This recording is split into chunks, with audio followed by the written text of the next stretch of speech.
Todos estábamos más o menos familiarizados con el desastre nuclear de Chernóbil y la serie de HBO llegó a decirnos que hay muchísima más información y muchísimas más cosas escabrosas que saber al respecto.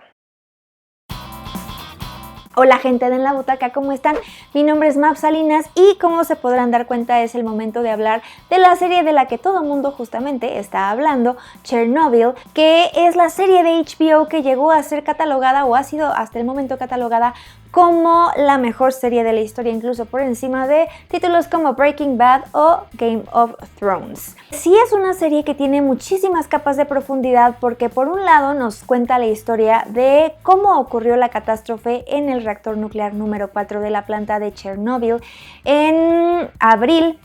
de 1986, lo que llevó a ese desastre, la gran cantidad de errores humanos y de mentiras estatales y de secretos estatales que llevaron a que se diera este momento tan catastrófico, no solamente para la comunidad que vivía alrededor en Pripyat, sino también para la humanidad por toda la radiactividad que salió en el estallido del reactor. Es muy astuta en la manera en la que nos va contando las cosas, porque el hecho de que no sea de una forma lineal permite que haya suspenso, que nos vaya involucrando y que queramos saber exactamente qué fue lo que pasó. Y de cierta forma es también una estructura un poco circular, porque si bien arrancamos con cómo se dieron los hechos y qué fue lo que ocurrió esa madrugada, también en el último capítulo nos muestra paso a paso y una explicación muchísimo más desmenuzada sobre qué es lo que ocurrió. Entonces, si vemos el último capítulo y después volvemos a ver el primero, muchas cosas que a lo mejor no habían quedado claras o que no tenían mucho sentido justamente porque se trataban de temáticas sobre física nuclear, sobre química, adquieren muchísimo mayor sentido. Sin embargo, ¿qué es lo que hace el capítulo 1? Presentarnos el factor humano, a los héroes y a los villanos que esa noche tomaron decisiones erróneas y que terminaron en la catástrofe que todos vimos. Uno de los departamentos más, creo que celebrados de la serie debería ser el del maquillaje, porque cuando también llegamos a ver todas las laceraciones, todas las quemaduras de radiactividad que sufren los personajes que van a estar involucrados ese día en tratar de apagar el fuego también, porque era un fuego muy extraño con polvos radiactivos, etcétera. Pues creo que es muy meritorio ese trabajo porque justamente nos dejan ver pues cómo se va degradando la piel y el ser humano y se van como apagando los órganos por dentro, pero todo eso lo vemos reflejado por fuera. Entonces la verdad es muy impactante y es una serie brutal en ese sentido. Chernobyl también es brutal porque nos habla en otra de las capas, no solamente del incidente y de los héroes y los villanos de lo que ocurrió, sino también sobre las cosas que estaban mal funcionando en esa sociedad soviética socialista, que llevaron al hecho de anteponer los secretos de Estado o la carrera nuclear en contra de Estados Unidos en plena Guerra Fría por encima de su pueblo, de la gente, de los seres humanos. Y es que siempre que un gobierno hace eso, siempre que un gobierno antepone sus intereses a la gente a la que está gobernando, pues entonces empiezan las catástrofes y vemos cómo la muerte se convierte en el común denominador. La serie justamente poco a poco de lo que habla es sobre las mentiras que llevaron a que el reactor estallara, todas las cosas que se sabían o que la KGB y ciertas personas en Rusia, personas muy seleccionadas, estaban conscientes de que había ciertos errores también y había ciertas fallas técnicas dentro del reactor y que nadie dijo y que nadie dio a conocer, y por tanto se da entonces una serie de factores y de errores humanos junto con este elemento y provocaron lo que provocaron. Lo que también es grandioso de la serie no solamente es el hecho de que habla sobre estos temas, ¿no? Sobre cómo no solamente pensemos en una sociedad socialista y en la URSS de aquella época, sino en cualquier gobierno y cómo muchas veces con las mentiras se siguen pagando con vidas y vidas de los gobernados. Pensemos en los niños con leucemia que recibían agua en vez del tratamiento de quimioterapia y del tratamiento necesario para poder sobrevivir, ¿no? Pensemos en muchísimos casos de secuestrados o de violencia o de crimen organizado con el pacto contra la violencia para que no se hablen de ciertos temas, y entonces el hecho de que no se hablen parece que no existe y entonces todas las cosas están muy bien. Pensemos en los acuerdos que se dan a puerta cerrada, ¿no?, que ocurren en todos los países, en todas las latitudes, en todos los continentes, y eso después, esas mentiras después cobran factura porque la verdad tiene que salir a la luz, y la verdad muchas veces viene acompañada de pérdidas humanas. Entonces, por un lado, esa serie también creo que es muy vigente y nos ha removido a todos, no solamente por todo lo que pasó, sino porque seguimos viviendo con esas secuelas. Todavía hay sobrevivientes, todavía hay gente que murió de cáncer, y esta es una enfermedad que está muy cercana a todos, ¿no?, de alguna forma, o que todos podemos en algún momento padecerla. Habla también y hace patente el daño medioambiental que provocó esa catástrofe nuclear, y en ese sentido el creador Craig Mazin dijo que una de las películas que lo influyó más o que fue como referencia para realizar esta serie es Ben y Mira. Ya les hice el video sobre esa película de Elem Klimov, que nos muestra justamente la ocupación nazi en Bielorrusia. Y hay secuencias de destrucción de la naturaleza súper fuertes, porque vemos los bombardeos, vemos los incendios, vemos cómo el ser humano va destrozando toda la naturaleza a su paso. Y aquí también lo que expone esta serie de HBO es la inconsciencia y el hecho de no darle lugar a todas esas voces de alarma que hablaban sobre los riesgos de la radiactividad contra la naturaleza y contra el ser humano.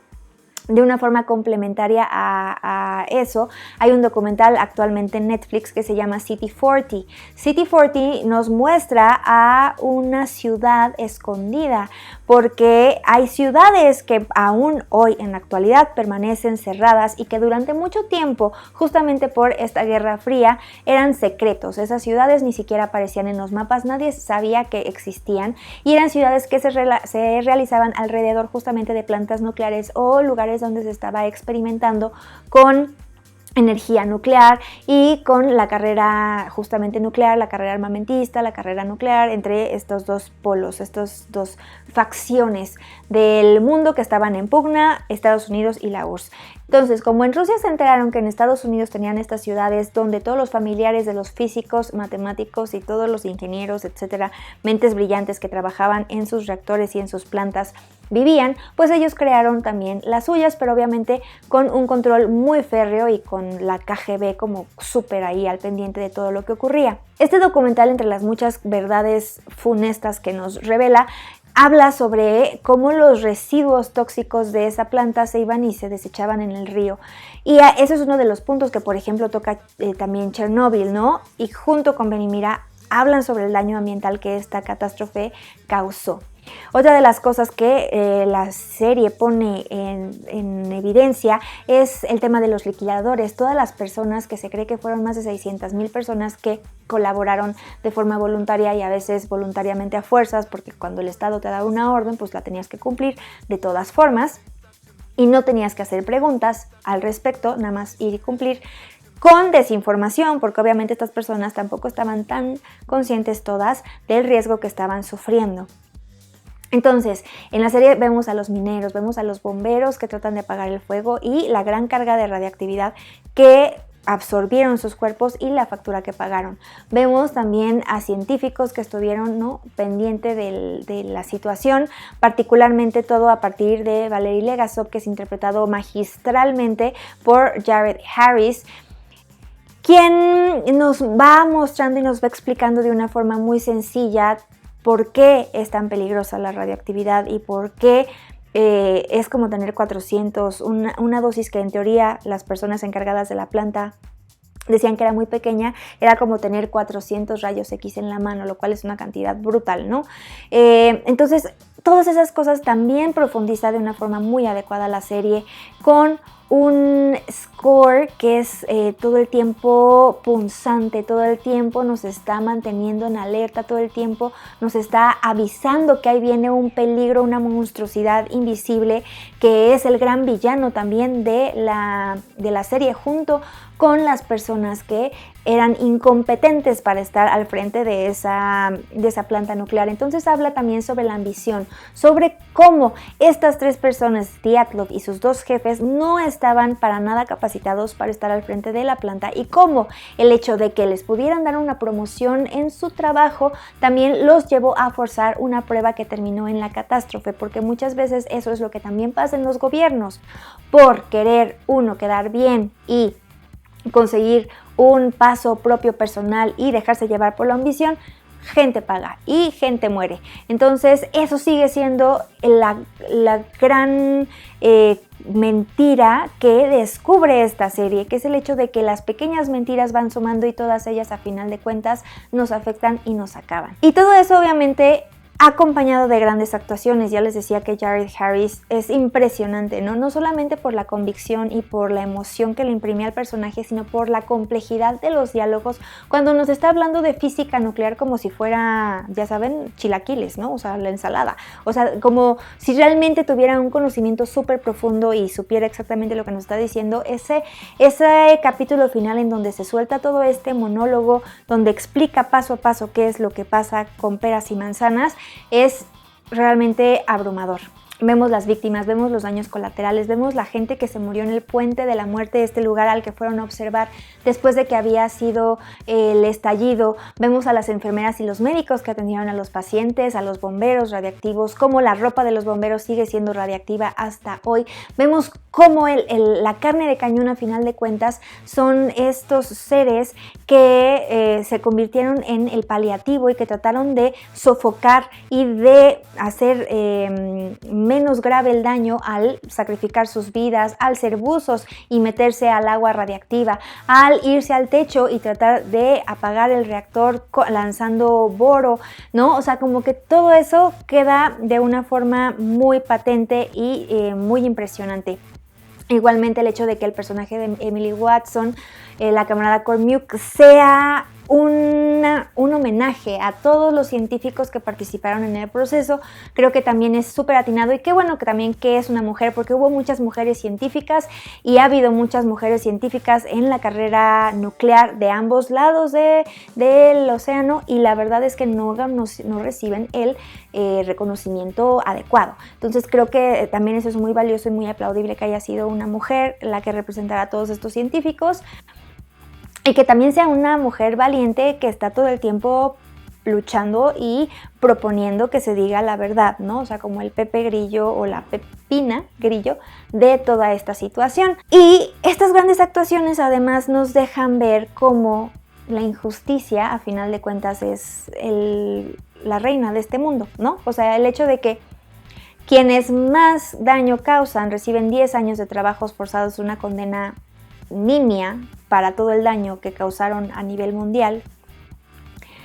como la reputación de un país es más importante que su propia gente, ¿no? Y a final de cuentas quienes pagan son las personas inocentes, ¿no? Tanto Legasov o los héroes. Legasov terminó mal, no solamente por la carga de radiación que recibió, sino también por el descrédito que finalmente se dio a conocer y fue reivindicado gracias a las cintas que dejó, y que en el gobierno de Boris Yeltsin pues fue redimido y condecorado como héroe de la nación, ¿no? Sherbina, todos estos héroes anónimos e invisibles que poco a poco han ido sacando publicaciones y libros que sirvieron también de inspiración para crear la serie, que sirvieron como fuentes de consulta. Y anda circulando por ahí también un video donde se van contraponiendo ciertas imágenes reales de lo que ocurrió con imágenes de la serie, y la verdad es que también el diseño de producción, todo lo que se creó, los efectos especiales son muy realistas y muy cercanos. Ahora, la contraparte, o lo que dicen que no es cierto, es el hecho de que en Rusia están muy indignados porque consideran que la serie de HBO es propaganda, y que también está emponzoñando las mentes de sus jóvenes generaciones rusas, y que entonces ellos, a través de la cadena estatal, van a sacar una serie donde digan la verdad sobre lo que ocurrió. Esa verdad es que supuestamente un infiltrado de la CIA estaba ese día en la planta, y fue realmente un estadounidense el que ocasionó todo eso que ocurrió, que además la catástrofe fue incluso más fuerte que la de Hiroshima, o sea, esa bomba, o sea, es una carga de radiactividad muchísimo mayor. Y lo que también está padre de la serie, o sea, ya veremos qué es lo que pasa y que probablemente las versiones oficiales pues no siempre son las confiables, pero bueno, pues hasta la fecha dice la serie, ¿no? Al final que Rusia reconoce 30 muertos, 31 muertos, o sea, no, o sea, no entendieron nada. Pero de hecho ha habido testimonios de personas que estuvieron ese día en Chernóbil o que colaboraron también posteriormente y que estuvieron trabajando después alrededor de la planta y dando su vida con sus conocimientos, con su mano de obra, etcétera, que dicen que están a favor de esa versión y hay quienes dicen que están en contra, que lo ven muy poco viable, así que pues habrá que ver realmente quién dice la verdad. Nunca la sabremos al 100%, pero ustedes a ver con quién se inclinan más. Yo por lo pronto lo que sí también le reconozco a esta serie es el hecho de que en varias ocasiones hace apuntes muy específicos al hecho de que estamos en esta Guerra Fría y que en varias ocasiones hay diálogos en donde los personajes se preguntan si fueron los estadounidenses los que ocasionaron esto y si ya estaban en guerra, porque así estaba el espíritu paranoide, ¿no? Entre ellos, entonces creo que esa es una opción. Y también si quieren conocer un poquito más sobre cómo es el tratamiento de algunas cosas en la actualidad en términos de radioactividad, pues les recomiendo el documental de Netflix de City 40. Lo pueden encontrar ahí incluso hay muchas entrevistas con personas alrededor sobre este tema, sobre la violación a los derechos humanos, sobre la escasez de información en torno a la radioactividad, sobre estas personas que están cooptadas ahí, básicamente son rehenes que viven alrededor de un lugar extremadamente peligroso y que han dado su vida porque obviamente el índice de mortandad es muy alto y a edades muy jóvenes y muchas veces por cuestiones relacionadas con la radiactividad, particularmente el cáncer, desde niños hasta jóvenes y adultos muy jóvenes también. Ustedes por lo pronto díganme qué les pareció esta serie, los dejó tan traumados como a mí y están comprando libros sobre la catástrofe, ¿no? O sea, ¿qué pasa por sus mentes? No se olviden de dejar sus comentarios aquí abajo, no se olviden también de compartir el video si les gustó, de seguirnos en todas nuestras redes sociales donde nos encuentran como En la Butaca, suscribirse al canal y a mí me encuentran como Mapsalinas. Muchas gracias por su atención y bye. This chair has been stuck to me.